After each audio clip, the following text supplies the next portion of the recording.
Look at this thing. Isn't it neat? Wouldn't you think my collection's complete? Woodpecker.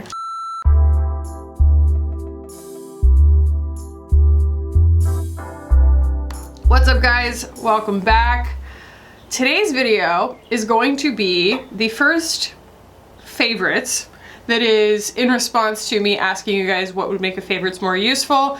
And oddly enough, this is kind of like me inspiring Hannah, inspiring me, inspiring, you know what I mean? We kind of inspire each other back and forth. She does videos entitled What's Cheering Me Up Right Now, and her first one was inspired by my What's Bringing Me Serotonin Right Now video. And that was inspired by other creators who aren't necessarily beauty creators making, you know, favorites videos that weren't necessarily about like things. It was more about just like the things in your life that you're enjoying that you want to talk about and like relate to people over. And that's the direction that my favorites have been going in for a while, but I think a lot of people were under the impression that it was just me sharing beauty. So we're going to be continuing calling them What's Bringing Me Serotonin Right Now. And I have a list here of just lovely things, both that have happened to me lately and that I've been loving lately. Figured we could just hang out and chat and relate and, you know, get a view into what else is going on in my life besides the heaving self-aware stash of makeup that lives in this room with me. So let's go ahead and jump in. First, I mean, goodness gracious, guys, it's just so beautiful outside. The wind and the willows and the frogs and the toads. I mean, it's just so nice. I actually, though, I like need to put my glasses on. I'm sorry. This is my second video that I'm filming today, and my eyes just start to hurt after a while not wearing glasses. We're gonna save the media favorites for the end because that's when I start to ramble, although this video is probably going to be pretty rambly anyway. But the first thing that I have been loving this month, and the thing that has been a big shift in like energy overall for me, has been getting back into painting. So we entered, I think something to do with Gemini and Taurus and Mars and Aries and my Jupiter return, Mercury retrograde in Gemini, which is Mercury rules Gemini. All that to say, kind of coming back to my creative self and tackling this thing that has always lived inside of me. Obviously, I went to school for art, but it's always lived inside of me as this challenge, this thing that I couldn't surmount, where people are like, do you make art still? And I'm like, no, because I don't enjoy it. Like, I would sit down to paint and I just wouldn't enjoy it. Like, I would hate my output. I would get done with a painting, and even if someone told me it was good, I didn't think it was good. And what I was drawn to was actually abstract art. I was never really drawn to the thing that I was good at, which is rendering, like making something look realistic. Like that, to me, I'm kind of like, I could take it or leave it, you know? And there are people who are more passionate about that and better at it than I will ever be passionate enough to be about it. And so I just want to let them have their thing, you know?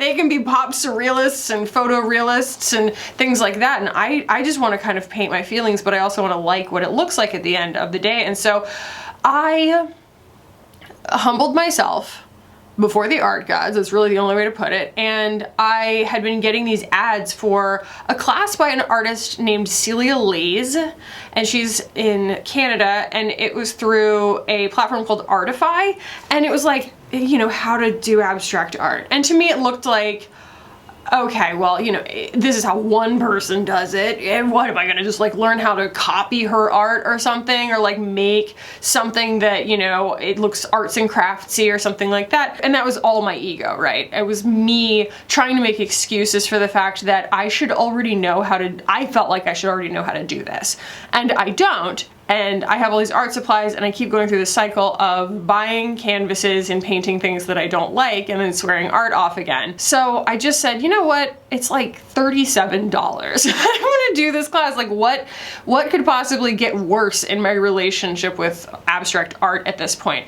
And what it really is her showing her process of like problem solving in a lot of ways, her process of decision making, her processes of organizing her paint, and the way that she has certain things on hand at all times, certain tools, certain colors, certain dilutions of paint, and her setup. And I don't even really like the painting she ends up with. I feel like the painting that she ends up with in the class is a little bit phoned in, but that's really irrelevant because she's a very prolific artist. Like, she makes tons and tons of beautiful art. So it's like, I started following her on Instagram and I saw all the variety of things that she's making, and I'm like, okay, so some rules are meant to be bent, some rules are meant to be broken, but this was sort of the foundation of it. And it just gave me this jumping off point of saying, like, it's okay to not know where it's going, and it's okay to make mistakes as long as you are taking the time to make sure you like each step. And that was a big thing for me because I am constantly trying to optimize things. That's a big, if you've been with my channel for a while, you know that I am always up against that millennial urge to girl boss, where I just want to make sure that I'm using my time in the most efficient way possible. And it's a sickness. It's this awful, because the opposite side of it is this awful feeling when you decide that you're actually going to take time off or relax, even for a minute.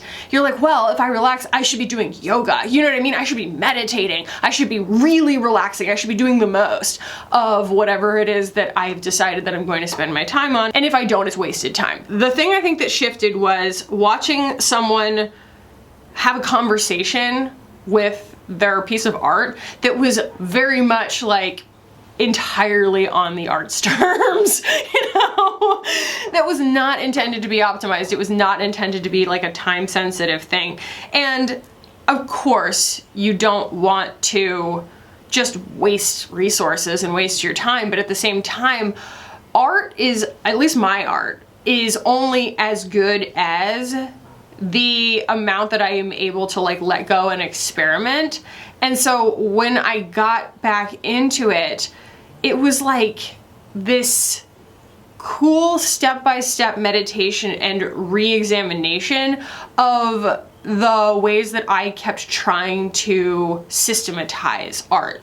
Like, okay, well, if this is how I do it, this is how I'm always going to do it. Like, and I'm sure that this is resonating with a lot of people. It's not exclusive to art, you know. Anytime you do something, you automatically try to make it a habit or a routine. And I realized that if I did something in one painting and then tried to replicate that same process in another painting, I would hate what I came out with, because I was like cutting corners and there was no inspiration in it, and I wouldn't feel anything from it, and it would be a little bit more like sloppy or boring or unexperimental, unstimulating for me. Because I think that the main thing that I think about when I step back from a piece of art to decide whether it's finished is, I'm like, is that art? Does that look like art to me? And sometimes it takes a couple of hours or maybe like a half of a day or something to kind of look back at it, or even just take a picture. If you take a picture of it, a lot of times it helps you get distance from it. But it became something where it was like, if I tried to establish steps and rules and boundaries within it, I ended up watching my art go into a smaller and smaller and smaller and smaller box of being interesting. And so it requires that I constantly challenge myself, and it requires, in fact, it refuses to be optimized. And it's so healthy for me. It's so healthy, and it has gotten to the point where I wake up in the morning and I can hardly even get my teeth brushed. I'm so excited to paint.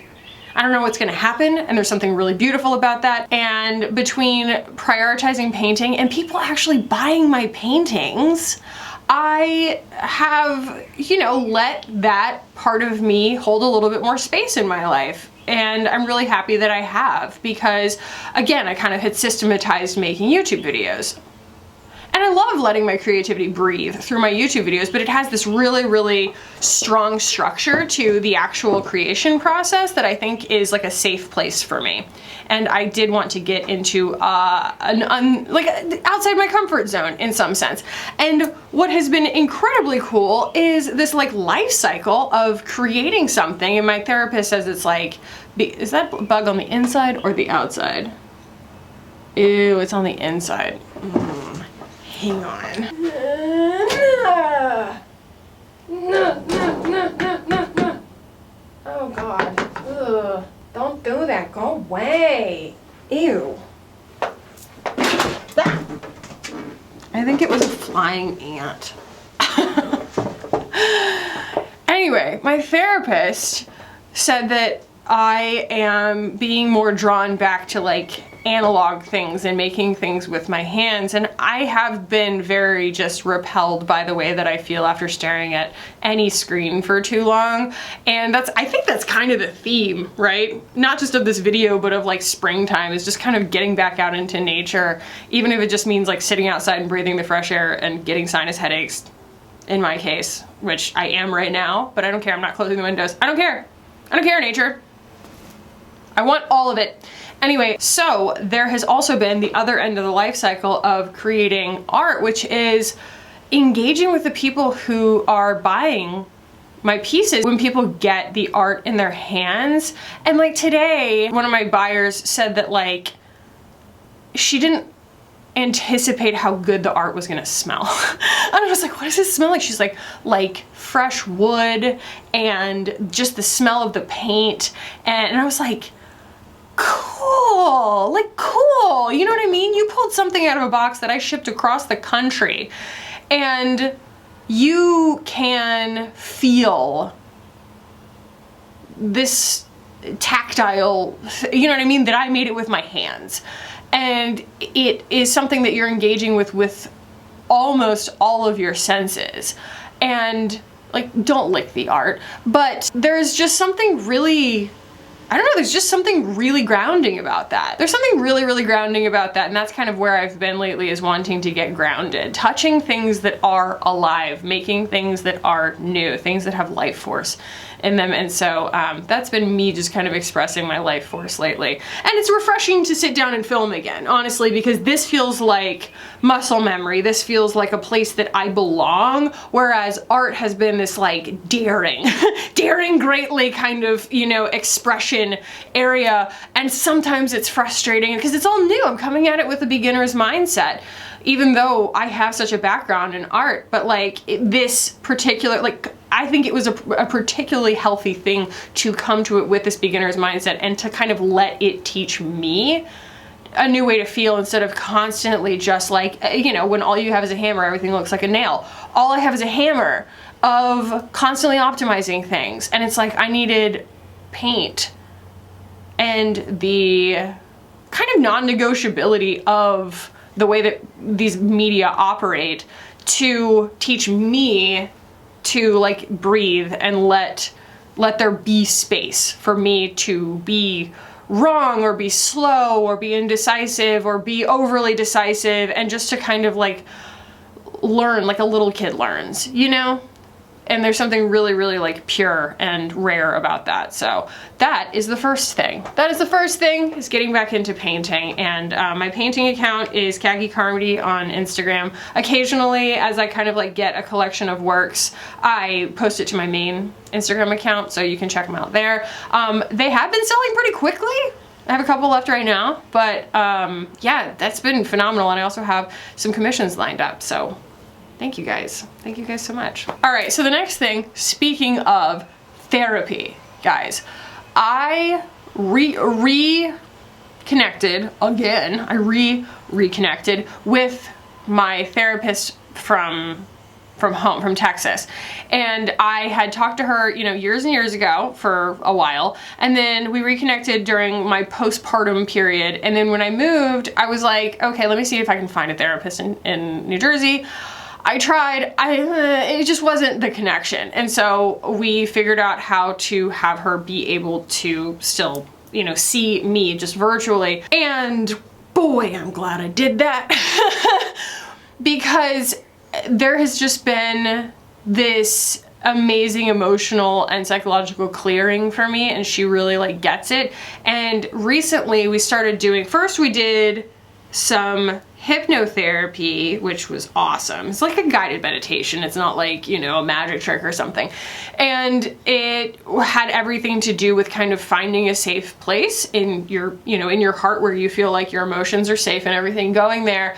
And really, like, for me, for that particular session, it was about unpacking that really, really felt inextricable kind of tie between my self-worth and my like output as a human, of being like, okay, my earning potential or my productivity or my constant forward motion and momentum, like that being inextricably tied to my self-worth and like them depending on one another. And it's the same feeling I was just describing, where it's like when you sit down to just do nothing, you immediately feel this like guilt of worthlessness, like I'm not being a producer, which is, you know, capitalism. I know.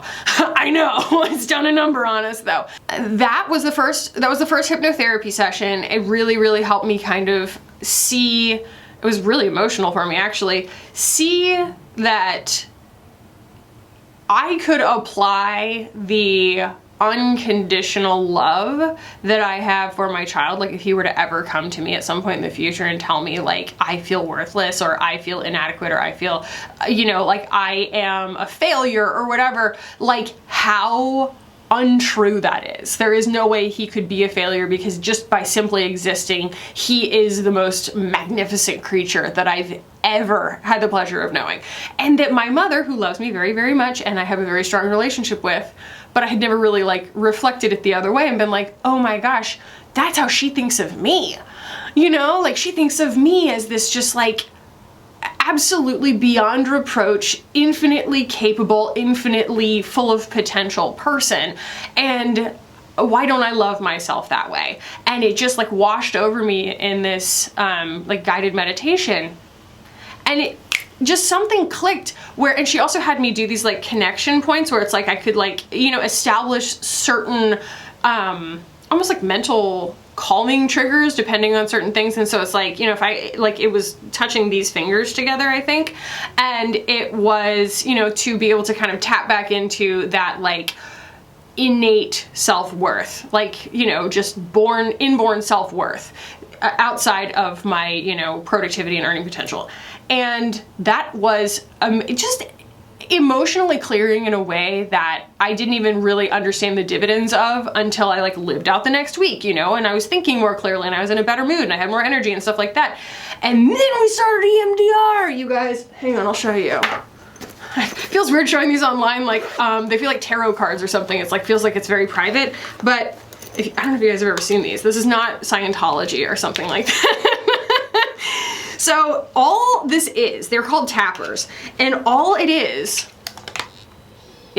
they just, I don't even, you probably can't hear it. Can you see it? You can't even see it. One is vibrating and like buzzing, and then the other one's buzzing. And you can change the frequency of it, you can change how hard, the intensity of it, and how long each of the actual buzzes is. And it's not receiving information. You just hold one tapper in each hand while you have someone who is trained in EMDR, which I don't know what that stands for. I'll put it on the screen. Sit there and kind of help you relive traumas in some sense and try and focus on the feelings that you're having. A lot of physical feelings, a lot of like the ways that it has imprinted on you when, you know, certain traumas happened. And what it's doing is it's actually like attempting to simulate REM sleep. So it's kind of hard. It's a little bit distracting while these things are buzzing in your hands, and you're kind of having to fight through that distraction to kind of tell what's going on in your brain and everything. And there's just something about that like slight level of overwhelm that takes you outside of yourself. And as you're kind of like having to retrace the steps through something, it's really hard and it's really, really like emotionally heavy. But what it does is it then allows your brain to recategorize that trauma as something that it can put in the back library of just like regular memories instead of a core memory. So I mean, she really does relate. She made me watch you know, as homework, Inside Out, the cartoon of like, you know, talking about core memories versus the logged memories and everything like that and all the different emotions. She's like, it's more or less pretty accurate to the way that it like works in your brain. And that's what EMDR does, is it helps you to take kind of traumatic memories that are having too much impact. You're getting triggered on them way, like an unhealthy amount, way too often in your life, and like recategorize them as something that like is a memory, but it doesn't have to just constantly like pop up in your life when it's not welcome or helpful at all. And I did it I've done it now twice, but the first time was really, really heavy.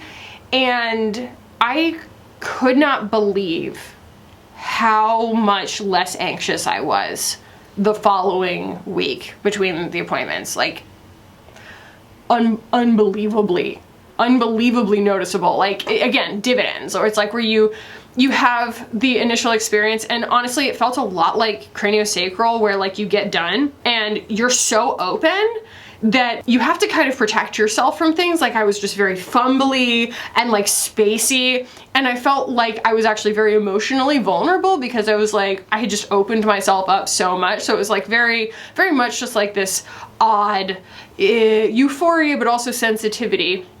But then for the rest of that week, I really just started to notice and remember like certain things about our conversation and about that experience that were like, I could feel that the emotions were a lot less tender, and also that there were parts of me that I had never even really acknowledged, because there were like these black spots that I never wanted to think about, like certain word associations and things like that that had been kind of associated with trauma for me, and that like it's just the kind of effects that it had had, the domino effects that it had in my life.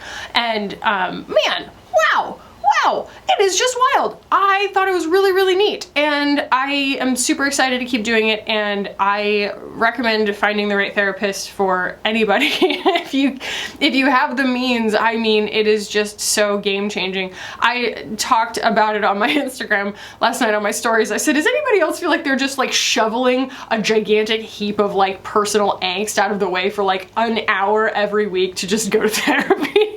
Because that's how I feel sometimes, but like it's so worth it at the same time. But I do sometimes feel like I'm like like sitting there with like a hammer and a chisel, and I'm just like, you gotta make some room, guys. I need 1 hour for therapy, you know? And at least it's something healthy that I'm like putting my time towards.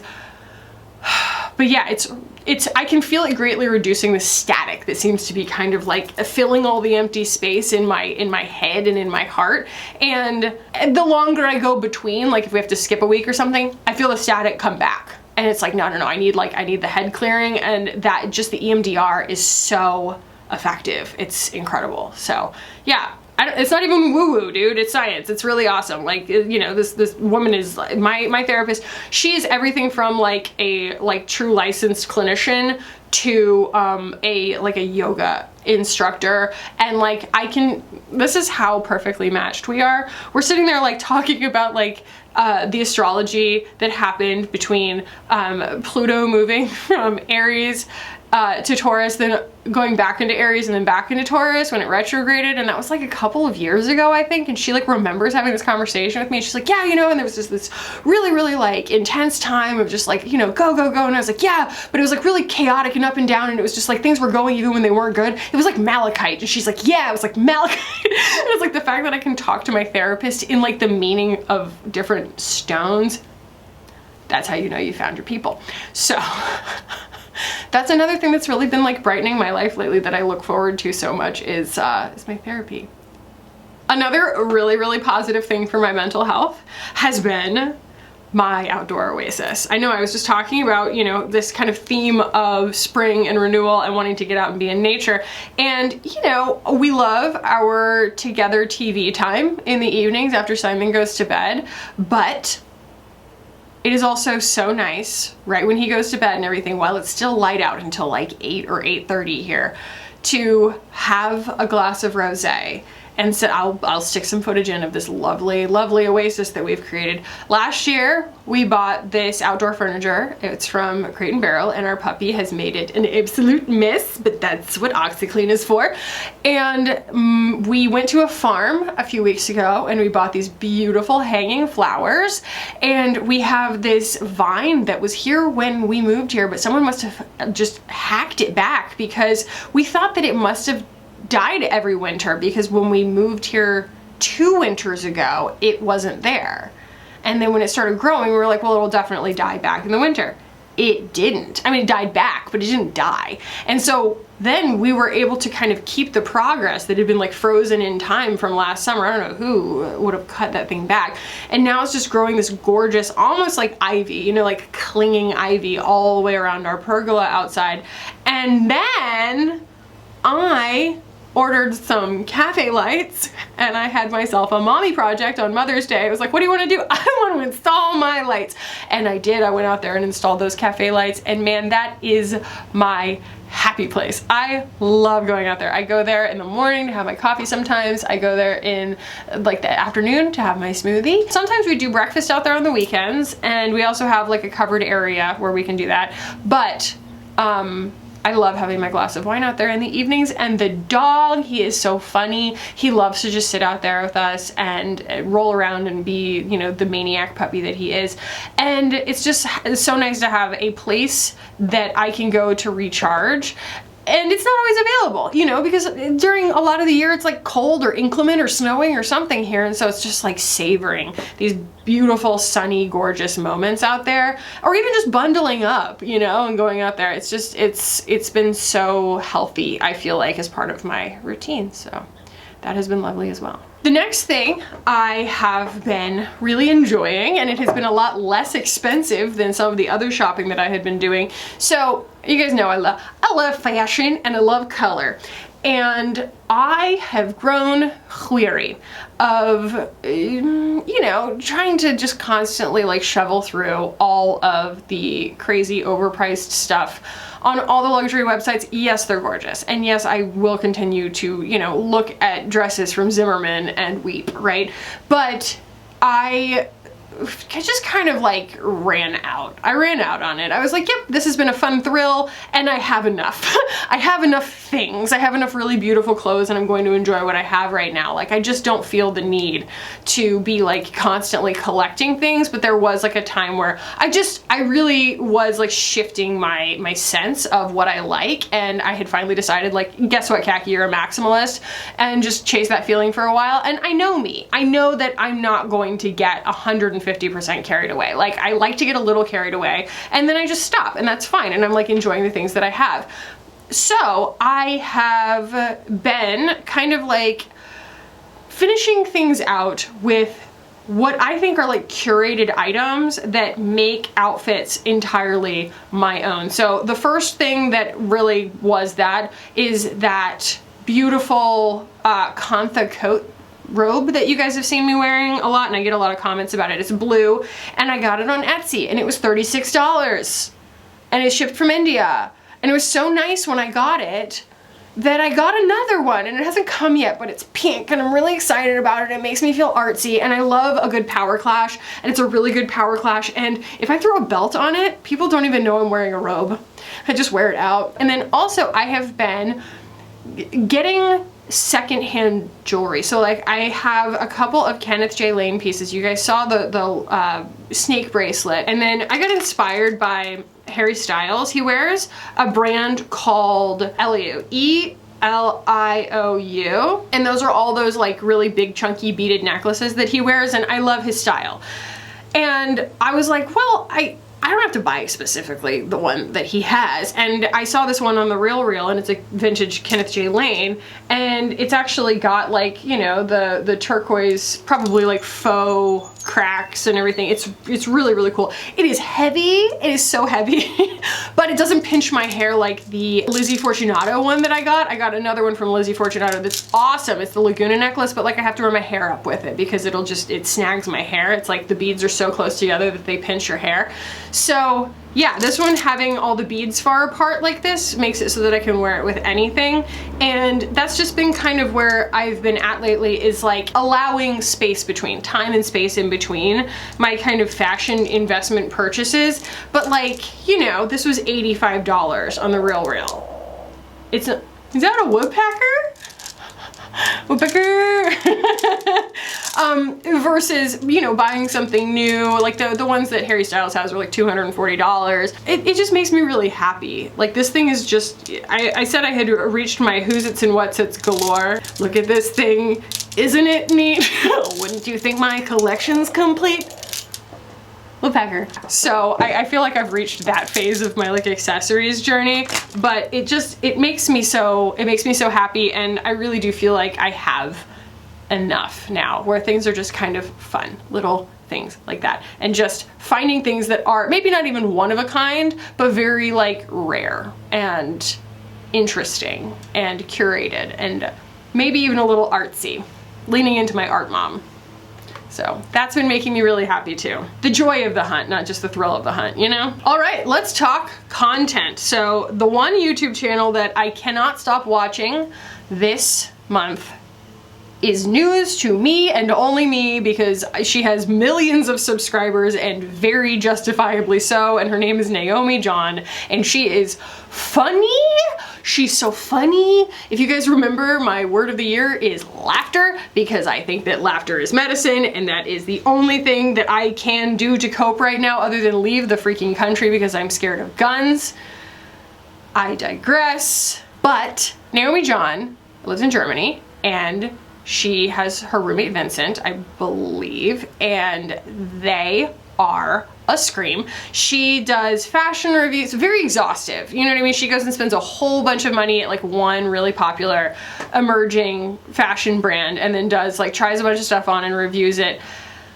And Vincent does the commentary, you know, off camera, and shows up every once in a while, but they obviously have the most charming and beautiful and sincere friendship. And did I say she's funny? Because she's so funny, and her editing and everything is like me on Dayquil on steroids. Like, it's so chaotic. And she's also a really gifted singer and does some really cool like music and music videos and stuff, and it's like she just takes all of the extra-ness and just piles it on and piles it on and piles it on. She's very good at makeup. She does these really cool eye looks and like rainbow hair and all this stuff, but she genuinely seems like one of the most fun people to hang out with. Like, she makes me laugh so much.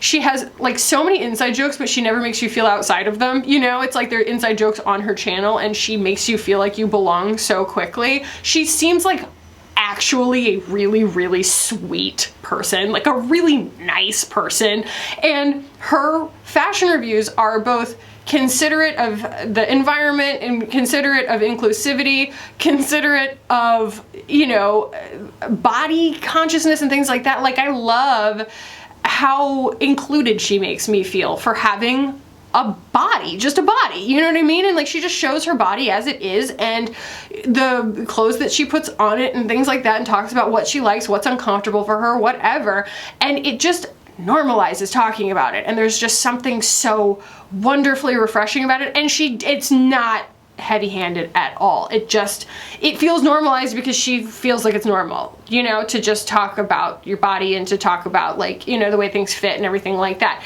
And it's very refreshing. It's very refreshing, and if you like my videos when I'm real chaotic on Dayquil, like, you will love Naomi John. And like, I just find myself like having to pause the video to laugh, because like, there's one point where she's trying on a dress from Fashion Nova, and it has all these tassels on it. She's like, I don't even know why I bought this. This is the ugliest thing I've ever seen. And she's trying to like tie these like rhinestone tassels around her neck to try and make it into a halter top, and then her cat thinks it's a cat toy and attacks her, and oh my god, I had to watch it 3 times, and I was laughing so hard. It was so funny. Anyway, if you need a laugh, I can't stop watching her videos, and they're all great because they're all just her, and she's great. So yeah, I've been really loving that. One very quick one that I talk about all the freaking time, but Stanley Tucci is back.